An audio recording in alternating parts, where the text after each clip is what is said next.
অনলাইনে দেখতে যেমন বাস্তবে ঠিক উল্টোটা।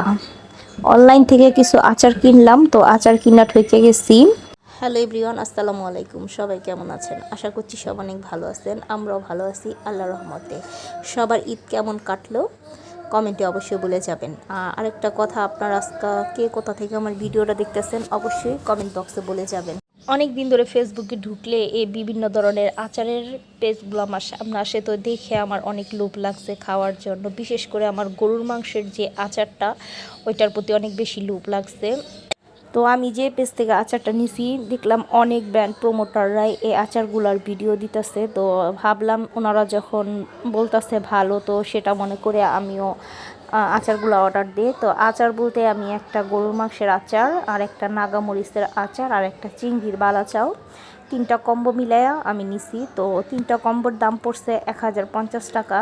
কিন্তু আমার সবচাইতে বেশি খাওয়ার ইচ্ছা ছিল গরুর মাংসের এই আচারটা।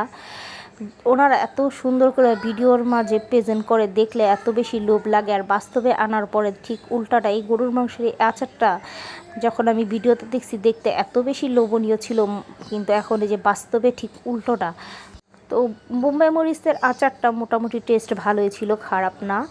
চিংড়ির বালাচাওটাও মোটামুটি ভালোই ছিল, কিন্তু গরুর মাংসের আচারটা খেতে একদম মজা নাই। তো এই যে এখানে দেখেন আমার অবস্থা, নাগামরিচ খাইয়া একদম ঝালে আমার ঠোঁট মুট লাল হয়ে গেছে। এর আগে কখনোই আমি গরুর মাংসের আচার খাইনি, তো এই ফার্স্ট টাইম খাইলাম। জানি না আসলে এটার স্বাদ কি এমন কি না, তবে আমার কাছে একদম ভালো লাগে না। এই গরুর মাংসের আচারটা একেবারে একটা বিস্তিকর খাবারের মতো লাগছে। তো লাস্টে যে আমি আজকে আম দিয়ে ডাল রান্না করছিলাম, তো আমের ডালটা নিয়ে এই যে খাই, আমের ডালের সাথে নাগামরিচটা